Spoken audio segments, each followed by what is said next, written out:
Lo mío es un poquito... Sí,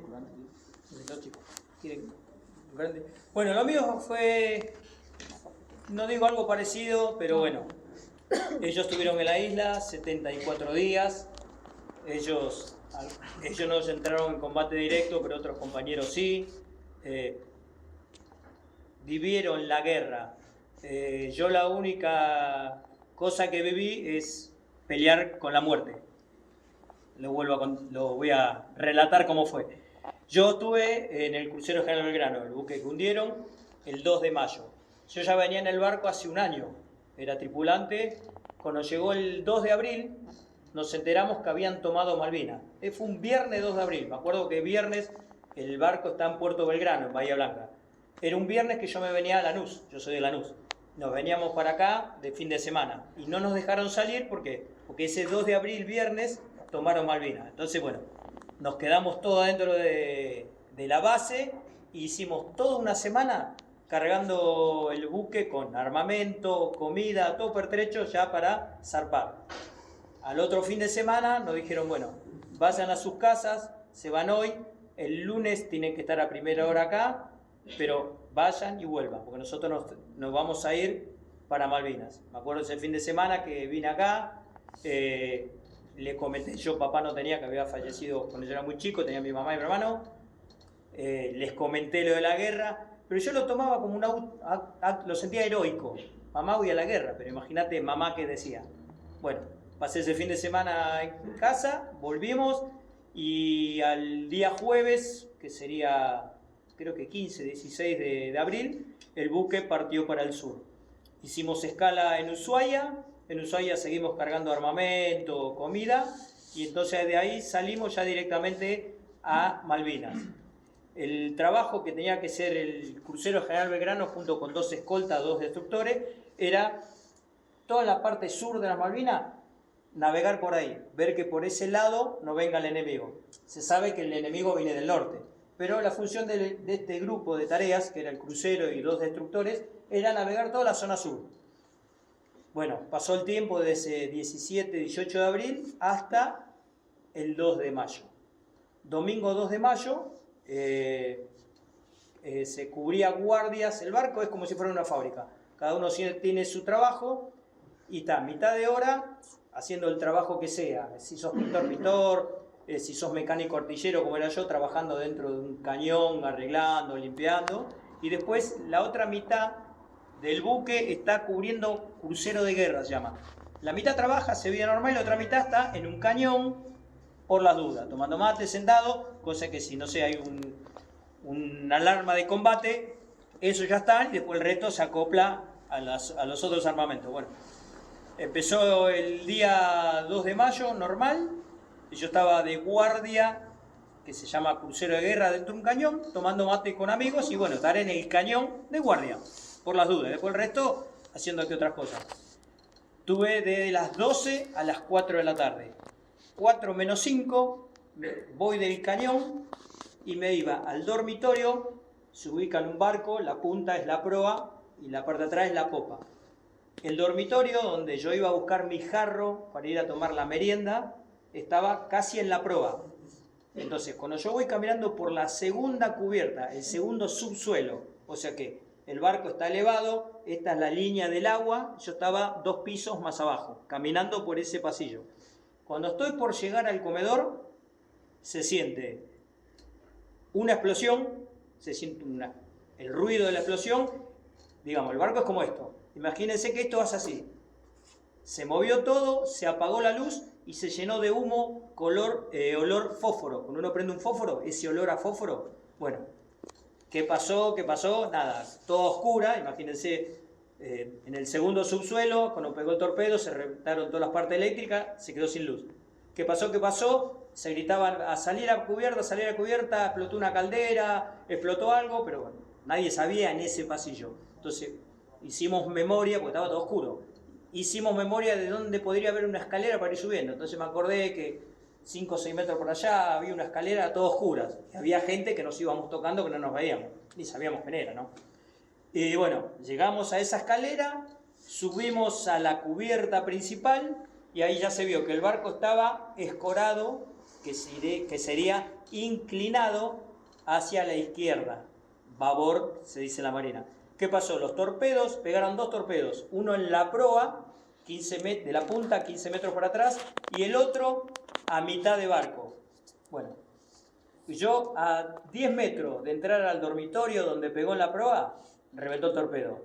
Fue, como digo yo siempre que los gatos tienen 7 vidas, bueno, ahí fue mi primera, porque no llegué al dormitorio a buscar el jarro. Bueno, pasa eso, la escalera para subir estaba para atrás, entonces fui para atrás. Si hubiera agarrado el jarro, hubiera ido al comedor a tomar la merienda. Bueno, el comedor fue una de las cosas que explotó, porque abajo del comedor estaba la sala de máquinas. El torpedo, cuando entra, pega en la chapa, pero no revienta. Cuando entra, ahí revienta. Entonces, ¿qué hizo? Fue levantando los pisos. El piso del comedor fue uno el que se levantó. O sea que ya era mi segunda vida, porque no llegué ni al dormitorio ni al comedor. O sea que ya tuve esa. Salí a cubierta principal, ¿y qué pasó? ¿Qué pasó? Y entonces ya mirábamos la proa, que faltaba la punta del barco. Estaba mocha, y bueno, el barco que de a poquito se fue acostando hacia la izquierda. Tardó 50 minutos en hundirse. Más o menos, si alguien se acuerda de la película El Titanic, digamos, el Titanic y el Belgrano están a la misma latitud.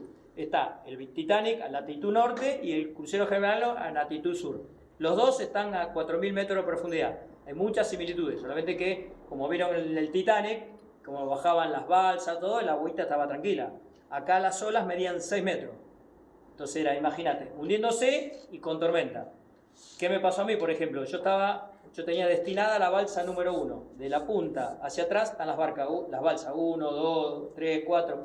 Hacia atrás van en orden creciente. Mi balsa oficial es la número 1. Entonces yo me tengo que ir a donde está mi balsa. Bueno, cuando llegué ahí, empezaron a venir otros compañeros, gente herida, gente quemada. Y bueno, de los 20, las balsas son para 20 personas. De los 20 llegamos a ser 14. Dieron la orden de abandono, porque hay que esperar que el comandante dé la orden de abandono, si no, no te podés bajar. Bueno, cuando dio la orden, se tiran las balsas al agua. Por ahí si alguna vez vieron alguna foto del Belgrano hundiéndose, son esas balsas color naranja. Bueno, se tiran las balsas al agua y estaba el tema también de abandonar el barco, porque nosotros estábamos parados ahí arriba y las balsas era esto. Y había que tirarse de la borda a la balsa. Y la balsa que te hacía esto, por la tormenta. Bueno, me colgué de la borda y las balsas hacían esto con las olas. Entonces en un momento cuando la fui midiendo y con la balsa llegó a estar arriba, me solté, entonces la distancia no fue tanta, fui el primero en bajar en esa balsa, y entonces ¿qué hacía? Ayudaba a mis compañeros, porque el agua tiene una temperatura de 6 grados. Como es una masa grande y está en movimiento, no se congela. Si la dejas quieta, se congela. Bueno, entonces la técnica es no caerte al agua, para no mojarte. Entonces fui el primero, me quedé ahí, entonces mis compañeros iban tirando y más o menos los ayudaba y nos metíamos adentro de la balsa. Hubo un par de compañeros que se tiraban tan rígido que rebotaban y caían al agua, bueno, lo levantamos. Estuvimos 10 minutos hasta que el de mayor jerarquía de ese grupo dijo, bueno, vámonos. La balsa estaba atada con un hilo. Entonces se cortó la soga, cortamos la soga, y cuando nos queremos abrir del barco, porque el barco, cuando se hunde, los barcos hacen como una succión y te pueden chupar. Bueno, entonces nos abrimos y habremos hecho 2 metros del barco y una de esas olas nos levanta, digamos, las olas te levantaban. Esa nos levantó y nos tiró donde había pegado el torpedo y estaban todos los hierros retorcidos. Las balsas son de gomas, nos clavó en esos hierros y la balsa se reventó. Y ahí los 14 que estábamos nos caímos al agua de vuelta.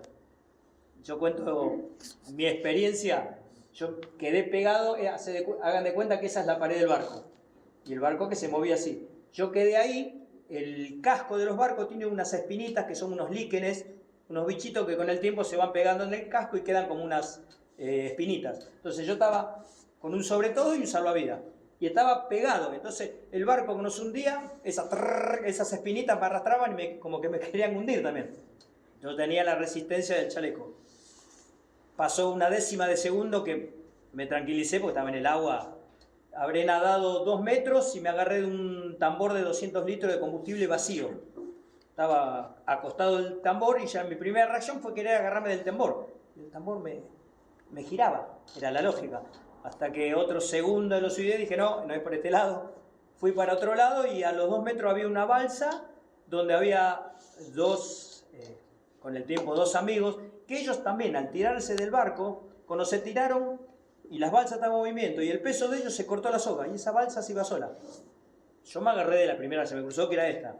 Y estaban estos 2 muchachos que me levantan de la balsa, del agua y bueno, por suerte y por desgracia, estuve 28 horas con ellos 2 solos. La sensación térmica en el mar, en ese momento, dicho después por estadísticas, era de 20 grados bajo cero. Los otros 2, mis compañeros estaban secos, yo estaba mojado. La teoría de que no me pasó nada es que, después he hablado con médicos, cuando me rescataron y me revisaron, yo me caigo y el agua estaba toda llena de petróleo crudo, que era el petróleo del barco. Entonces me quedé como los pingüinos, petrolado, y ese petróleo crudo hizo como un traje de neopren. Yo sentía el frío, pero el calor interno mío no salía, quedaba dentro del cuerpo. Eso es lo que me pudo haber salvado, porque, te digo, estuve en 28 horas en una balsa con 20 grados bajo cero y éramos 3. Y hubo balsas que se encontraron también, horas posteriores de que me levantaron a mí, que eran 10 personas, y las 10 personas habían fallecido de frío. Estaban bien adentro, secas todo, pero murieron de frío. Entonces, los otros 2 muchachos, ¿qué hacíamos? Las 28 horas que tuvimos en la balsa, como dijo él, yo primero estoy contando en primera persona todo lo que me pasó, pero siempre trato que lo que yo cuento, la charla que doy, sea algo motivacional. Entonces, como para darle a entender qué tiene que hacer uno, yo lo viví en experiencia propia, así que lo cuento, es cierto. Lo que estoy diciendo yo es cierto. Entonces, manifestar lo que hace uno para sobrevivir. Lo contó él del otro lado de otra forma. Estábamos en la balsa, éramos 3 solos, nos sentábamos, la balsa es de forma ovalada, goma inflada, y en el medio tiene una viga inflada también. Bueno, en esa viga nos sentábamos los 3 como si fuéramos en una moto. Me dejaban a mí en el medio porque yo era el que más frío tenía y estaba mojado, y los 3 las 28 horas abrazados. Perdón que lo cuento cómo fue. Una de las cosas que hacíamos, nos hacíamos pis encima para sentir el calor en las piernas y estar con la mano así y con las manos mojadas con el orín calentito en la nariz, y el dolor y en las orejas era un dolor terrible por el frío. No sé si alguna vez a alguien le pasó que tuvo frío y le dolía la nariz, las orejas. Bueno, entonces era hacer esto y los 3 abrazaditos y siempre contando, mirá vos, la distancia que tuvimos con él, que le tuvo la Malvina. Soy un excombatiente que no conozco Malvina, me hundieron antes. La experiencia de decir, era lo lindo, por eso yo digo, cuando doy una charla, escuchen lo que le pasó a uno, pero transpórtenlo. Lo positivo, lo lindo que vamos a hacer, lo lindo. Yo decía lo mismo, yo soy de Lanús y en mis épocas jóvenes el mejor boliche era La Casona. Yo paraba ahí y yo le decía a estos 2 chicos, que uno era de Rosario y otro era, no sé, de más al norte. Cuando volvamos, yo lo voy a llevar a un boliche que se llama La Casona, uno sabe la cantidad de amigas, toda esa cosa. El otro decía de la mamá que hacía unos canelones riquísimos, los voy a llevar a casa. Y el tema de idealizar eso lindo. Entonces vos estás pensando en eso, no en pensando en lo que si te pasa vas a dejar de hacer.